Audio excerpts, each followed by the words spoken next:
Bonjour.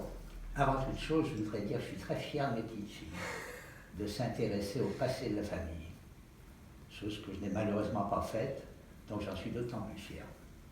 Alors, je m'appelle Bernard Jakubowicz, Bernard Wolfgang Jakubowicz. Je suis né en 1931, le 3 juillet. Deux frères, mon frère Max l'aîné, qui est né en 1921, c'est en fait mon demi-frère, mais ça n'a jamais été considéré comme un demi-frère. C'était mon frère à part entière, aussi bien vis-à-vis de mes parents que vis-à-vis de mon frère Daniel et moi. Mon deuxième frère est Daniel David Jakubowicz. Il est né en 1928. Nous sommes nés à Breslau, en Allemagne. C'est devenu actuellement Wrocław, Pologne.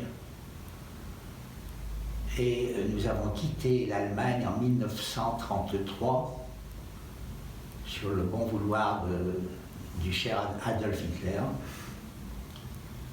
On a eu donc une mise en demeure de quitter la ville sous les 15 jours, en échange de quoi, si on ne faisait pas, si on n'obéissait pas à ce diktat, on nous envoyait en camp de concentration. Est-ce que tu peux nous dire de quelle origine sont tes parents, ta famille? Alors, mes parents sont d'origine polonaise. Ils sont du même village, un petit village appelé Osiaków, qui n'est pas très loin de la frontière allemande. À l'époque, n'était pas très loin de la frontière allemande. Et donc, à quel moment ta famille et tes frères et toi, vous êtes partis de la Pologne? De la Pologne, je ne connais pas la Pologne. Moi, personnellement, alors, parti de la Pologne, c'est mon père qui est parti de la Pologne. Mon père est parti de la Pologne, je n'ai pas la date exacte, donc il avait 20 ans, il était mobilisé à un moment de la guerre russo-polonaise. Il a été mobilisé et au moment de partir à l'armée dans son village, alors qu'ils étaient 6 ou 7 petits juifs mobilisés en même temps que lui, ils ont été insultés par la population, se moquant d'eux, disant que si les juifs maintenant défendaient la Pologne, on était très mal barrés.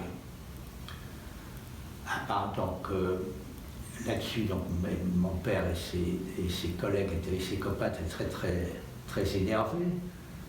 Et ils ont vu en plus dans le village voisin un couple de forains juifs qui a été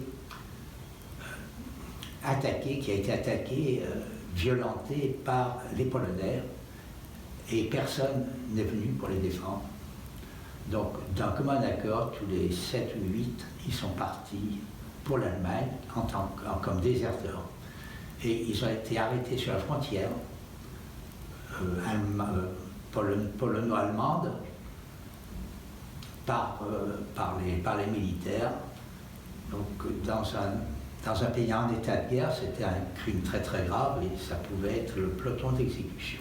Certains amis de mes grands-parents ont tout fait pour acheter les gardiens de la prison et en échange d'un peu d'argent, ils ont été libérés et mon père est parti en Allemagne, à Breslau.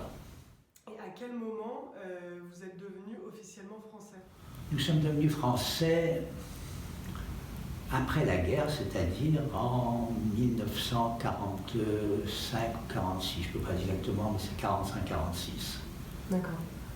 On était naturalisés. Et donc, entre-temps, vous étiez considérés comme immigrés?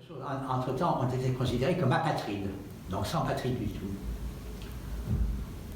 Au moment quand mon père est parti de Pologne, il est arrivé en Allemagne et on ne le reconnaissait plus comme polonais ni comme allemand, donc il était apatride. Comment tu qualifierais ton milieu avant la guerre, le milieu de ta famille, plutôt populaire, aisé, bourgeois? Oh, pas du tout, pas du tout. C'était un milieu très simple.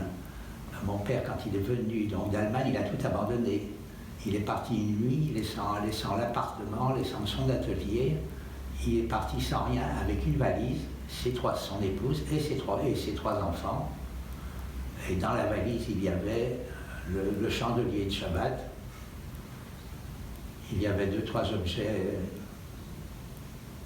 religieux auxquels il tenait particulièrement, quelques vêtements, et ils sont arrivés donc en France, invités par un oncle de mon père, qui est Elkoun Majerowitz, qui était tailleur sur mesure, installé à Lyon depuis quelques années. Il était également venu de Pologne à l'époque, mais dans des conditions beaucoup plus simples. Donc quand ils sont arrivés à Lyon, il a d'abord fait un certificat comme quoi il travaillait chez lui pour permettre à mon père de venir en France, parce qu'il fallait quand même qu'il y ait des répondants français, du moins qui vivaient en France, pour permettre à quelqu'un de venir d'étranger. Mon père s'est installé à Lyon, dans le 6e arrondissement, dans un tout petit appartement qui est rue Saint-Antoine. Et il a cherché du travail, et il a trouvé du travail en tant qu'ouvrier, en tant qu'ouvrier chez des tailleurs juifs installés depuis quelques années. Quelques années plus tard, il a monté son affaire personnelle, donc rue Notre-Dame. Il a ouvert un magasin et il était tailleur sur mesure. Tu qualifierais ton enfance à Lyon avant la déclaration de la guerre en 1939? Mon enfance à Lyon c'était une enfance personnellement. Donc je suis arrivé en France, j'avais 2 ans, donc je n'ai pas de souvenir majeur de ce côté-là. Mon frère aîné avait 12 ans, mon frère Daniel avait 5 ans, puisqu'il a 3 ans plus que moi. On ne parlait pas le français. En fait, moi, personnellement, je n'ai jamais parlé autre chose que le français, puisque je commençais à parler quand j'étais arrivé en France. Mais pour mon frère aîné, il se débrouillait pas mal. C'est lui qui s'occupait de la famille, de tous les papiers, de faire les commissions. Et on était dans une petite école laïque, l'école du quartier, où les gens étaient excessivement gentils. Les professeurs donc, demandaient aux élèves, les instituteurs demandaient aux élèves de bien s'occuper de nous, parce qu'ils leur expliquaient qu'on était obligé de partir de l'Allemagne dans des conditions dramatiques. Et tous les gens étaient excessivement gentils. Et en particulier les instituteurs de l'école de la République, ça je tiens à le dire. Par rapport à la pratique de votre judaïsme, quand vous êtes arrivé en France, tu le qualifierais comment? Alors, judaïsme, donc mes parents étaient en Allemagne très pieux. Pas excessivement pieux, mais pieux. Donc quand ils sont arrivés en France, ils sont allés donc au consistoire lyonnais, donc à la grande synagogue de Lyon, pour s'inscrire à la grande synagogue de Lyon. Et ils menaient une vie donc, de juifs pratiquants. Maintenant, il y a une petite anecdote à ce sujet. Quand ils sont allés à la grande synagogue de Lyon se faire inscrire, on les a inscrits dans une aile latérale, parce qu'ils n'étaient pas assez représentatifs pour être dans l'aile centrale, où il y avait les gens qui étaient installés, les Français, les Allemands qui étaient venus avant. Et on est resté donc dans cette aile. Et depuis mon père et mon frère aîné et Daniel et moi, on n'a jamais voulu quitter cette aile, parce qu'on nous a proposé plusieurs fois de venir dans la salle centrale, parce que c'est beaucoup plus représentatif. Et comme on nous a mis, comme au départ on n'a pas voulu mettre dans cette aile, on est resté donc dans l'aile latérale et on y est très bien. Être juif en France entre 1933 et 1939, c'était quelque chose, à Lyon en tout cas, quelque chose de facile. Entre 1933 et 1939, il y avait peu de choses en France. Bon, il y avait un antisémitisme un peu larvé, mais il n'y avait pas d'agression des gens, il n'y avait pas... C'était... Comment dire, c'était une vie qui était normale. Bon, il y avait un antisémitisme de base un peu, mais peu évident. On n'était pas agressé, on n'était pas en tant que juif, on n'était absolument pas embêté. Le jour de la déclaration de la guerre, j'ai un souvenir très très précis. C'est la première fois que j'ai vu mon père pleurer, le jour de la déclaration de la guerre. Donc il avait vécu déjà sa période polonaise, sa période allemande, et de voir cette période de guerre, ça a été vraiment terrible pour lui. Et c'est vraiment un des souvenirs de mon père qui me reste. On va maintenant passer à la période pendant la guerre.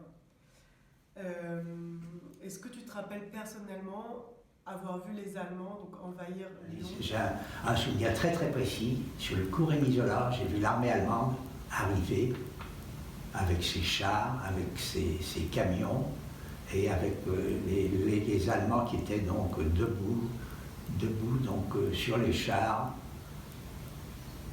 Donc c'est un souvenir très très précis et très angoissant. Est-ce que tu as des souvenirs également des mesures anti-juives qui ont été prises à partir de 40, donc on savait déjà, on avait plus ou moins des renseignements de ce qui se passait un peu donc, en Allemagne. On ne savait pas ce qui se passait dans les camps, mais on savait que c'était pas très très bon pour les Juifs. Et il a fallu un moment donc se déclarer, c'était en 42 je crois, se déclarer en tant que Juif, ou 41 ou 42. Et on avait sur nos papiers un tampon juif. Et mon frère aîné donc, connaissait un inspecteur de police qui travaillait donc, dans ce service, et il a la gentillesse de nous mettre un tout petit tampon juif sur la dernière page de notre passeport, de nos papiers d'identité en tant qu'apatride. Est-ce que tu as réussi à obtenir à terme des faux papiers d'identité? Oui, on a reçu même plusieurs, pour moi personnellement. Là encore, donc, c'est toujours mon frère Max qui était dans la résistance, dans un réseau qui s'appelle le réseau André Lassagne.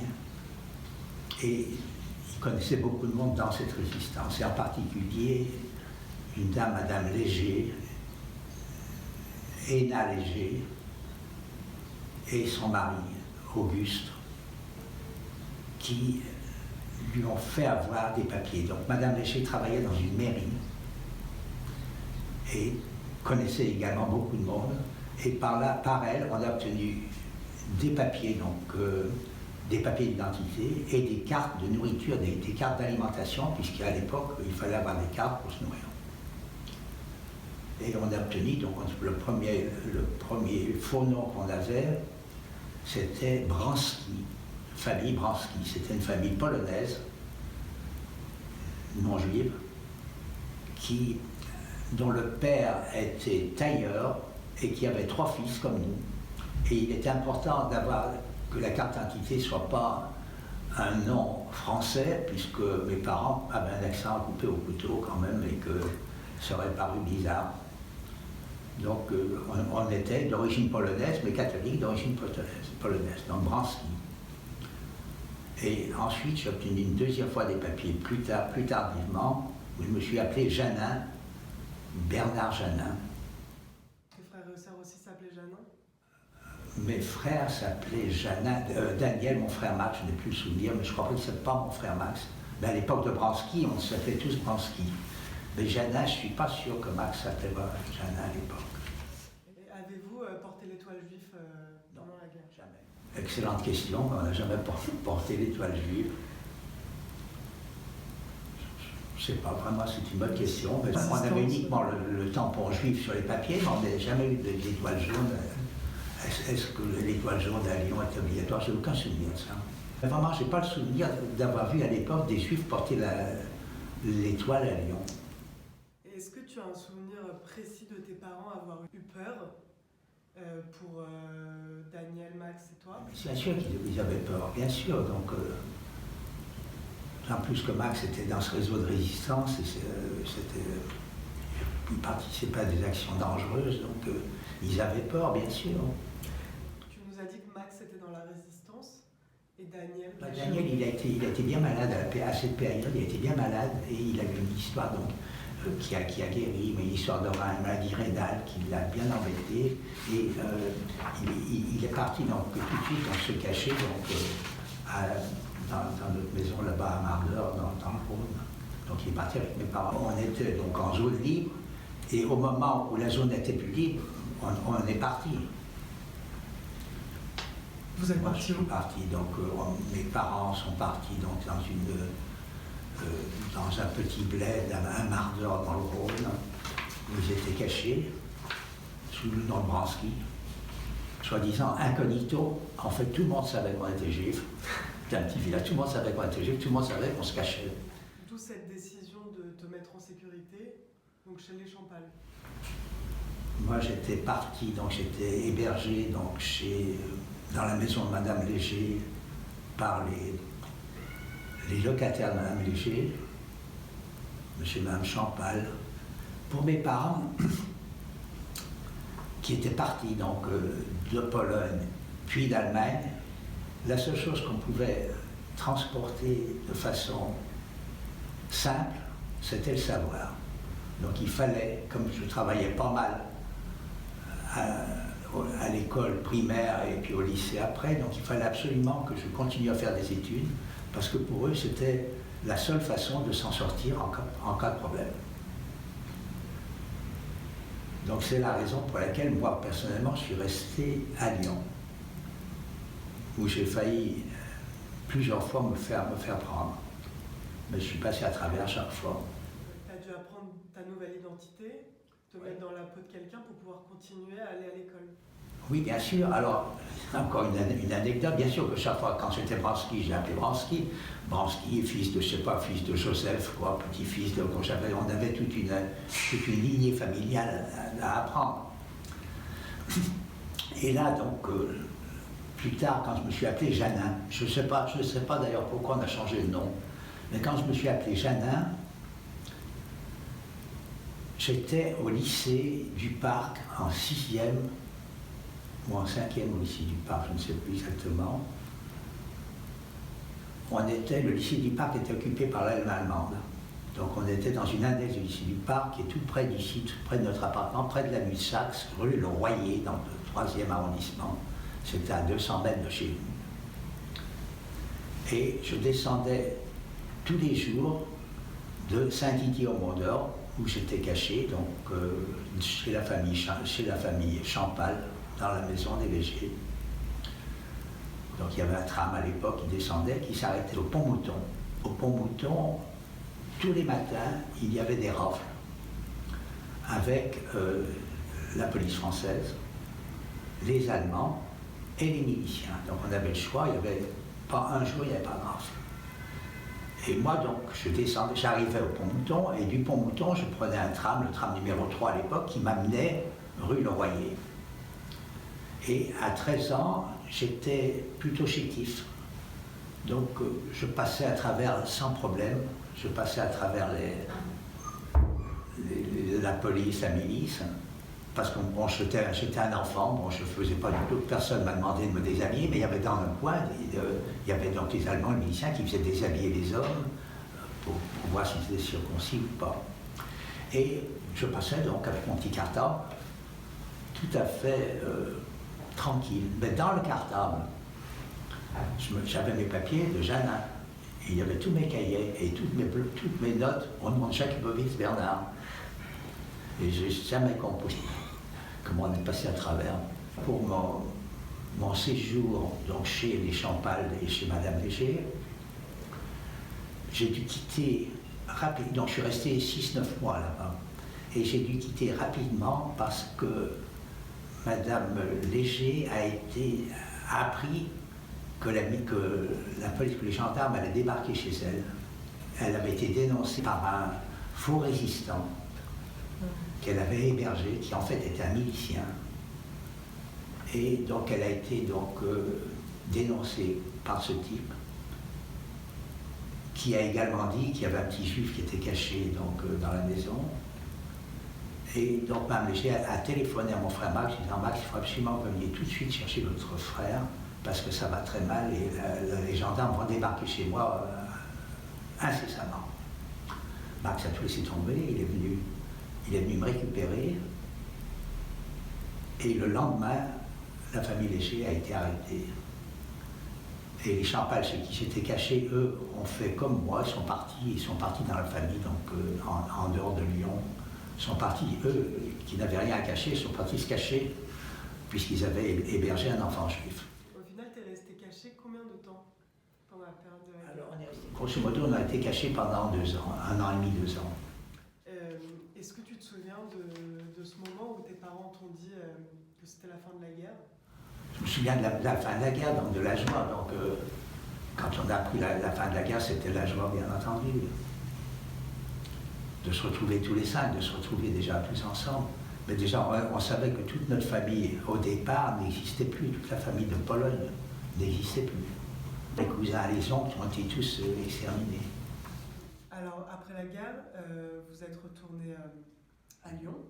Comment vous avez repris une vie, entre guillemets, normale et la réadaptation à la vie a été compliquée? Non, ça s'est fait normalement. Dans le quartier, donc, les gens savaient qu'on était d'origine polonaise. Certains se doutaient qu'on était juifs. Mais les gens ne nous ont jamais posé de problème. Jamais. On n'a jamais fait traiter de juifs, les gens étaient vraiment plutôt gentils. Les gens du quartier étaient gentils avec nous. Est-ce que vous avez retrouvé votre logement d'avant-guerre? Oui, on a retrouvé donc c'est-à-dire que le logement, c'est un grand mot, c'est qu'on avait donc un magasin et derrière il y avait une cuisine, il y avait une petite chambre et dans une soupente il y avait la chambre des enfants. Donc on a retrouvé. On avait tellement peu de choses que ça n'intéressait personne. Est-ce que vous parliez au sein de votre famille de ce qui s'était passé pendant la guerre ou c'était un sujet qui était considéré comme tabou? On n'en parlait plus au début, on n'en parlait plus. Donc du moins mes parents n'en parlaient pas tellement avec nous. Petit à petit après, quand on a su ce qui s'était passé dans la famille en Pologne, donc mes parents en ont parlé. Mais avec nous, ils en parlaient relativement peu. Primo Levi a dit cette phrase « on ne vous croira pas, on ne vous écoutera pas ». Est-ce que c'est quelque chose que tu as ressenti après la guerre, une sorte de déni de la part, déjà une non-reconnaissance de la responsabilité française? J'en parlais pas. Et après, quand j'en ai parlé après, non, les gens avec qui j'en parlais donc connaissaient un peu l'histoire, donc c'était pas... Mais j'en ai parlé tardivement, puisque j'ai resté pendant des années à occulter toute cette période. Après, j'étais à un tel état de reniement, je ne supportais pas toute la période que j'avais vécue, si bien je voulais ne pas parler de tout ça. Et ça a traîné pendant quelques années où je ne parlais pas de la période de la guerre. Est-ce qu'on ressent une forme de culpabilité d'avoir survécu? Non, personnellement, non, pas personnellement, non. Je ne me sens pas coupable d'avoir survécu, non, vraiment, c'est pas un sentiment que j'ai eu. Tu as dit au début de la vidéo que tes parents étaient assez pieux. Est-ce qu'ils ont gardé la foi pendant cette période? Alors, continuer à faire les fêtes? La foi, alors, vraiment, ça les a quittés assez rapidement. Bon, il restait donc une famille juive, pas du tout. Pour la foi, ça avait été bien ébréché par les événements. Pour ce qui est de moi personnellement, la foi m'a quitté à l'âge de 12 ans, quand je me suis retrouvé seul chez les légers, en sachant que mon frère Max vivait à Lyon, prenait des risques très très importants, mes parents étaient dans l'autre côté. Et pour moi, qui avais vécu donc ma première enfance dans la religion, entre guillemets, dans la religion, entre guillemets, je dis bien, où il faut vraiment Dieu entre Rosh Hashanah et Kippour fait le bilan de tous les juifs et il voit donc celui qui va vivre, celui qui va mourir, qu'il faut bien se comporter, qu'il faut bien que tout est bien, que Dieu est là pour veiller. Et quand j'ai commencé à apprendre tout ce qui s'était passé pendant la guerre et ensuite tout ce qui s'est passé vraiment donc en Pologne, les camps, l'extermination des Juifs, je me suis révolté. Et cette révolte, elle persiste et je suis athée. Et il y a là aussi une anecdote, quand je suis revenu de chez Madame Champal, le curé du village est venu nous voir et nous dit, écoutez, voilà, je suis curé, bon, je sais que vous êtes caché.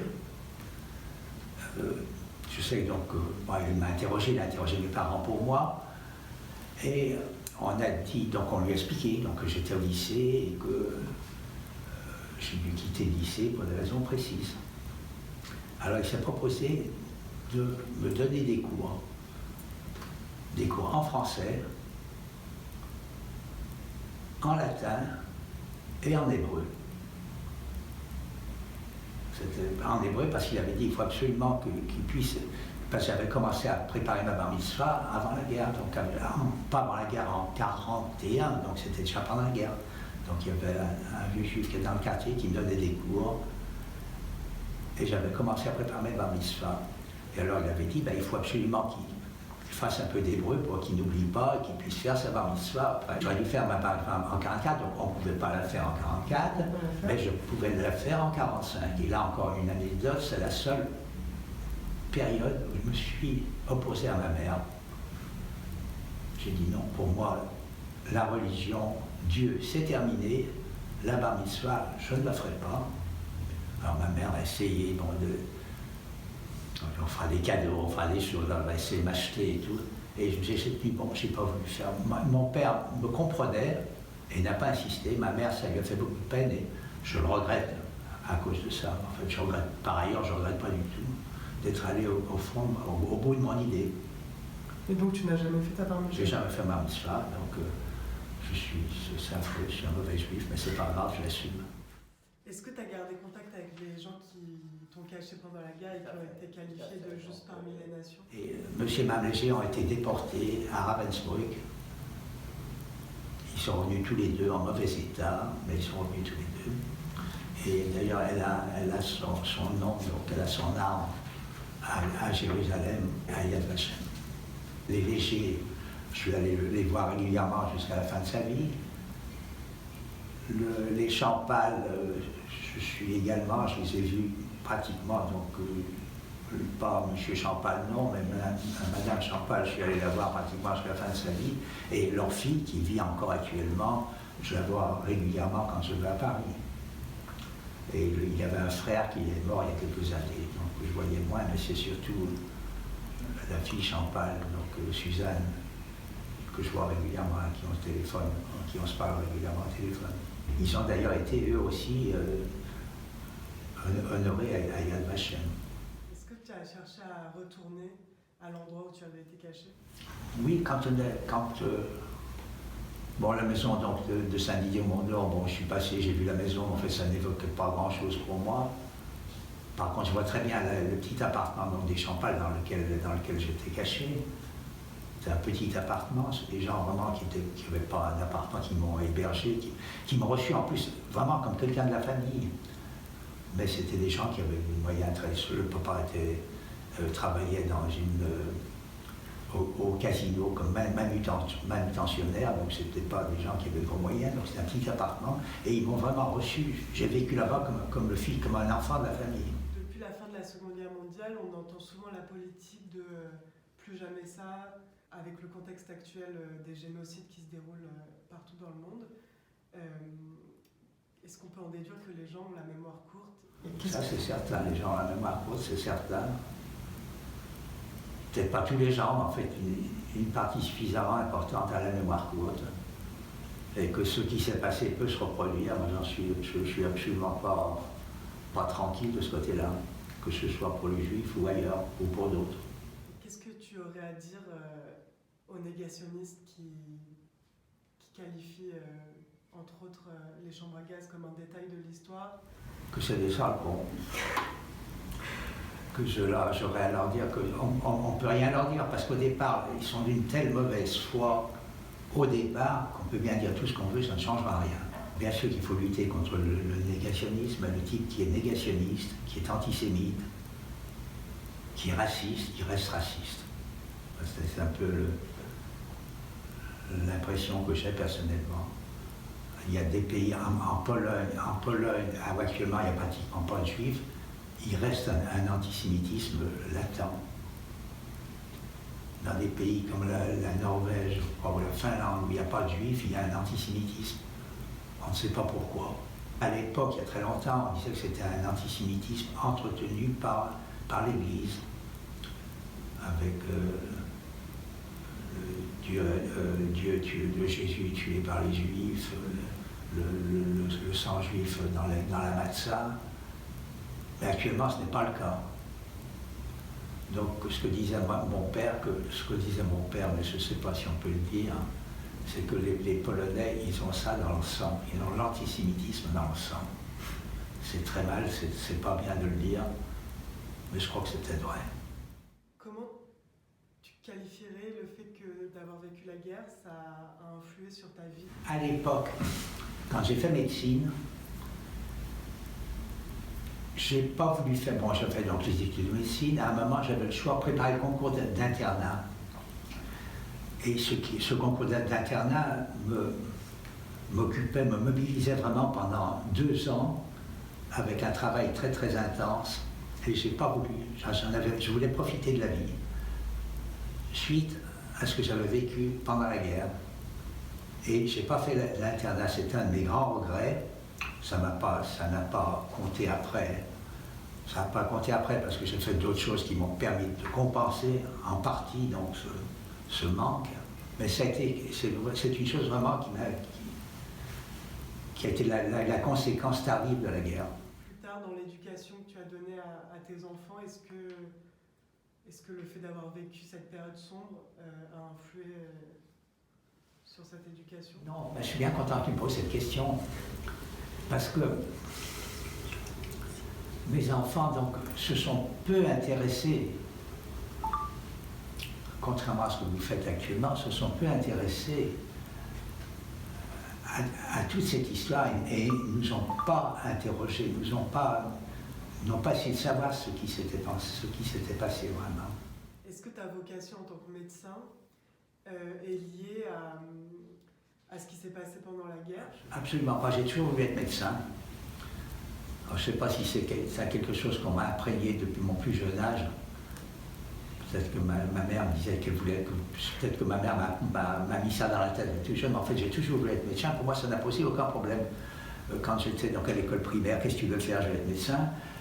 Plus tard je vais être médecin. Quand je suis rentré au lycée, je vais être médecin. Quand j'ai terminé le lycée, je voulais être médecin. Donc ça n'a posé, vraiment c'était quelque chose de tout à fait normal pour moi. Et si bien qu'à l'âge de... On était cachés donc à un autre endroit, je n'en ai pas parlé, on était restés pendant quelques temps pendant la guerre, je devais avoir 13 ans. Et dans une ferme où on allait chercher du lait, des fromages à l'époque, une brebis s'est ouvert le ventre sur un barbelé. Et les paysans voulait donc tuer la brebis. Et moi, je suis allé là, parce qu'il avait un peu les intestins qui sortaient. Et moi, j'ai dit, écoutez, c'est pas normal. Moi, je me l'opère. J'avais 13 ans. Alors, il me regardait comme ça. Il me dit, si, moi, je sais faire, parce que mon père est tailleur, moi, j'ai l'habitude de coudre. Donc, je vous l'opère, moi, je le referme. Et le paysan me dit, bon, d'accord. Et j'ai refermé, donc j'ai recousu le ventre sur à peu près 10 cm. J'ai recousu donc la cavité abdominale. Et la bête a survécu. Et j'avais une chance terrible parce que quand on voit ce que j'ai fait, avec une asepsie qui était vraiment minimale, sans faire attention donc qu'il y avait au péritoine, sans faire attention à d'autres choses que j'ai connues bien plus tard, en fermant tout bêtement la plaie, j'ai eu beaucoup de chance et la brebis également. Mais en fait, elle a vécu et puis ces gens me remerciaient, on était très bien avec eux après, ils nous donnaient plein de nourriture. Mais donc, si j'ai tout ça à dire, c'est que médecine, pour moi, c'était une évidence. Et je ne regrette pas du tout d'avoir fait, c'était vraiment la période de ma vie qui était vraiment la plus agréable. On va te laisser le mot de la fin. Est-ce que tu as quelque chose en particulier à dire à tes petits-enfants ou aux générations futures qui verront ce témoignage? Ce que je vais à leur dire de tout, c'est qu'ils soient surtout heureux, qu'ils réussissent et qu'ils soient heureux dans la vie. Et qu'ils n'oublient pas ce que vous faites, qu'ils n'oublient pas les origines, bon, qu'ils n'oublient pas les origines. Bon, c'est tout ce que j'ai à leur dire, et puis je remercie beaucoup et Julia et Léna de cette interview. Malheureusement, je ne suis pas un professionnel.